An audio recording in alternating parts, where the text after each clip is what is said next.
General secretary Naresh గారి పేరు మీద. ఆ మెసేజ్ ఏంటంటే, మన ప్రెసిడెంట్ బర్త్డే కాబట్టి మార్నింగ్ అందరూ 9:45కో 9:30కి అందరం కలుస్తున్నావు అని.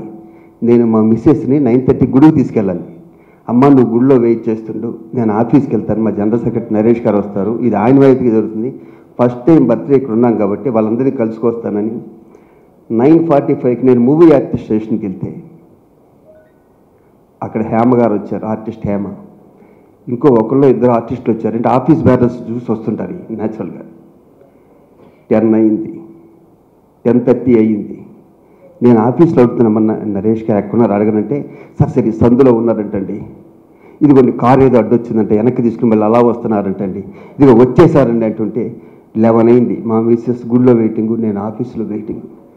11 తర్వాత ఒక వ్యక్తి వచ్చి, సార్ ప్రెసిడెంట్ గారు మీరు వెళ్ళిపోండి సార్, అతను రావట్లేదు, నాకు ఫోన్ వచ్చింది. ఏంటన్నాను, చూసావా బర్త్డే పూట ఎలా వెయిట్ చేయించాను, అది మనం పగ పెట్టుకుంటే అలా ఉంటుంది అన్నట్టు. ఇదే పగ. ఇలాంటి పగ పెట్టుకునే వ్యక్తులు ఆ ప్రెసిడెంట్ సీట్లో కూర్చోవలసింది, ఇలాంటి శాడిజం ఉన్న వ్యక్తులు అక్కడ కూర్చోవలసింది. అయినా కూడా నేను నరేష్ గారిని ఏమలేదు, తర్వాత కూడా హగ్ చేసుకున్నా వస్తే ఆల్ ద బెస్ట్. బర్త్డే పూట అవమానించడం నాకు చాలా బాధ అనిపించింది. పక్కన మా మిస్సెస్ గుడిలో వెయిటింగ్, నేను ఇక్కడ ఆఫీసులో వెయిటింగ్. హ్యామ్ వచ్చి, శివాజీ గారు ఇంకా మీరు బయలుదేరండి అంటే, ఆ రోజు ఇలా చేయకుండా ఉంటే ఇంకా సరిపోతుంది. అసలు మనం సేవలు ఇలా నేను ఈ పదవిలో ఉండటం వల్ల కదా ఎన్ని జరుగుతున్నాయి, ఈ వదిలేసి నా మిస్సెస్ని పిల్లల్ని జాగ్రత్తగా చూసుకున్నా బాగుండేది కదా, ఇప్పుడు నా వల్ల నా చుట్టూ ఉన్న వాళ్ళు కూడా వస్తుంది అని అనిపించింది. ఈసారి ఉంటానికి కారణం ఏంటంటే, ఏమండి మీరు లేకపోతే నేను సూసైడ్ చేసుకుంటానని అందరి ఎదురుకుండా పద్మ అనే ఆవిడ ఉంది. ఏమండి మీరు లేకపోతే మీరు ఇచ్చే పింఛను కూడా నేను తీసుకొని ఉంది. వాళ్ళు ప్రేమకు కట్టుబడిపోయి ఉంటున్నాను కాబట్టి, ఒకసారి ప్రెసిడెంట్గా చేసిన వ్యక్తిని నాకు రెండోసార్లు చేయలేని ఏమి, వీళ్ళందరూ ఇక్కడున్న ప్రతి వ్యక్తి నువ్వే చేయాలి అంత వాళ్ళకి కాదుల్లాగా ఒప్పుకున్నా. నెక్స్ట్ టైం మా దేవుడు చలం చేయమన్నా నేను చేయను, నేను అరుణాచలం సెటిల్ అయిపోతున్నా. ఎనీహో దయచేసి ఛానల్స్కి వెళ్ళి మూవీ ఆర్టిస్ట్ అసోసియేషన్ పరువును మాత్రం రోడ్ల మీద పెట్టకండి. ముందు వచ్చే ప్రెసిడెంట్కి వాళ్ళకి ఇబ్బంది అవుతుంది. మీకు మీ అందరికీ, మీ ముగ్గురికి, నరేష్ గారికి, మా బావగారు డాక్టర్ రాజశేఖర్ గారికి, జీవిత గారికి అందరూ నిజాలు తెలుసుకోండి. ఫస్ట్ మీరు అబద్ధాలు మాట్లాడని చెప్పు. ఎందుకంటే ఉన్న 800 మందిలో ఎవరేంటో తెలియకుండా ఉంటుందా? పైగా ఈ రోజుల్లో ఇంత టెక్నాలజీ పెరిగిపోయాక ప్లీజ్ రండి, మూవీ ఆర్టిస్ట్ స్టేషన్ పైకి తీసుకెళ్దాం. హ్యాపీగా ప్రతి సభ్యుడు సంతోషంగా కడుపు నిండా భోంచేసి హ్యాపీగా నిద్రపోయి చేసే బాధ్యత మనకు. ఎందుకంటే ఇక్కడే మనం బతుకుతున్నాం కాబట్టి. ఈ క్షణంలో నేను ప్రవేశపెట్టినవన్నీ వాళ్ళు మేము అయ్యే ప్రవేశపెట్టారు, కొత్తవి ప్రవేశపెట్టుంటే బాగుండేది. దాన్ని యాస్టీస్గా పేస్ట్ చేశారంతే వాళ్ళు.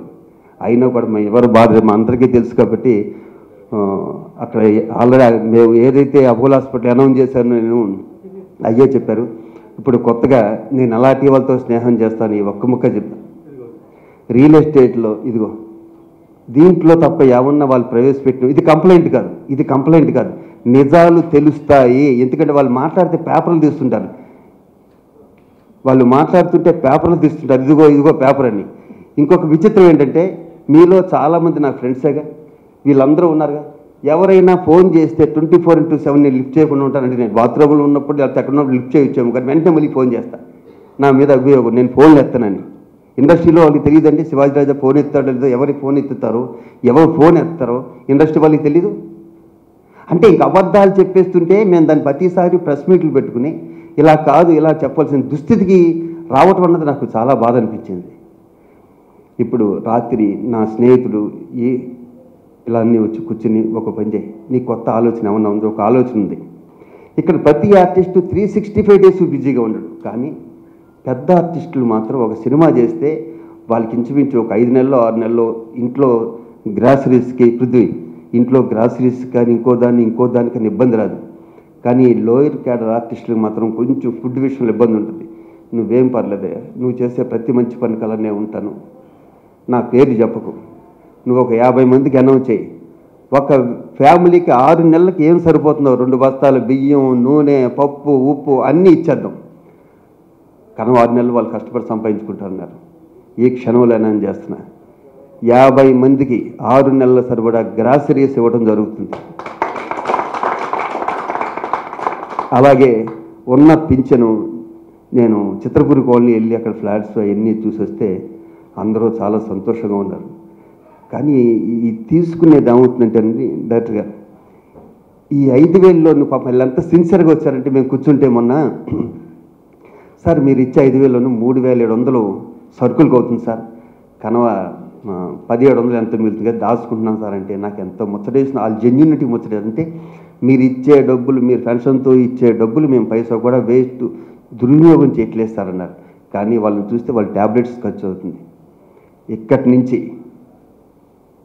నుంచే వాళ్ళకి 7,500 ఇవ్వటం జరుగుతుంది. ఆ సభ్యులు ప్రతి ఒక్కరికి 7,500 ఇవ్వటం జరుగుతుంది. ఈ 6 నెలల గ్రాసేజ్ వాళ్ళు షూటింగ్లు లేకపోయినా వాళ్ళు ఫుడ్కి ఇబ్బంది పడకుండా ఈ 6 నెలలకు సరిపడే గ్రాసరీస్ వాళ్ళకి ఇవ్వడం కూడా జరుగుతుంది. వీళ్ళందరికీ ఎవరెవరికి ఇవ్వాలన్నది నాగినీటి గారు, మొత్తం రఘుబాబు గారు, మా రఘుబాబు గారు అందరం కలిసి యంగ్స్టర్స్ ఉన్నారు. నాకు చాలా హ్యాపీగా ఉంది. నెక్స్ట్ మూవీ రాజేంద్ర ప్రసాద్ నిలబెట్టాలి. ఇంకెంతోమంది పనిచేశారు. మిత్రులారా, 2 నిమిషాలు నేను మాట్లాడబోతున్నాను, తప్పని పరిస్థితి. మనస్ఫూర్తిగా భగవంతుడు నాకు అన్నీ ఇచ్చాడు. ఇవాళ డబ్బు ఇచ్చాడు, సక్సెస్ ఇచ్చాడు. కానీ మా అమ్మ మాకు సేవ చేయాలని చెప్పి మేమందరం వచ్చాం. అక్కడ జాయింట్ సెక్రటరీగా గెలిచాను, జనరల్ సెక్రటరీగా గెలిచాను. ప్రెసిడెంట్గా ఉండమంటే మిత్రుడు శివాజీకి నేనే ఉండమన్నా. ప్రెసిడెంట్ నువ్వు ఉండు మిత్రమా అని మంచి మనసుతో చెప్పాను. నేను గెలిచాం.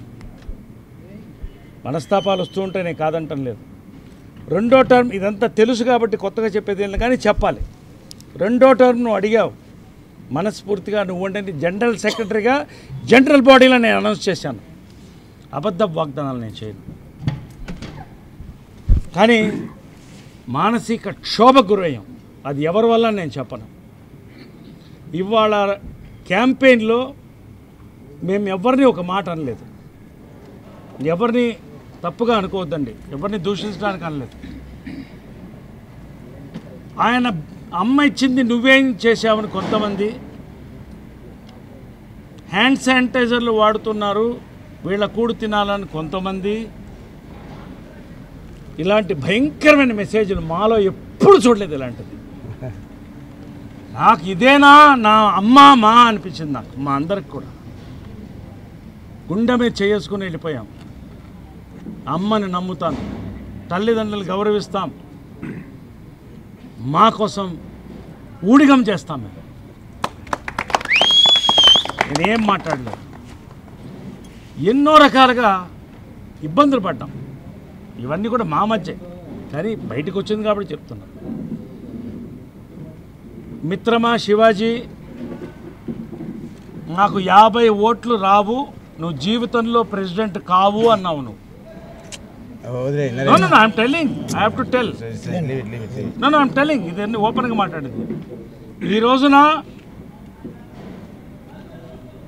70 ఓట్ల మెజారిటీతో నేను గెలిచాను. జీవిత అంతకన్నా మెజారిటీతో గెలిచింది. రాజశేఖర్ గెలిచారు.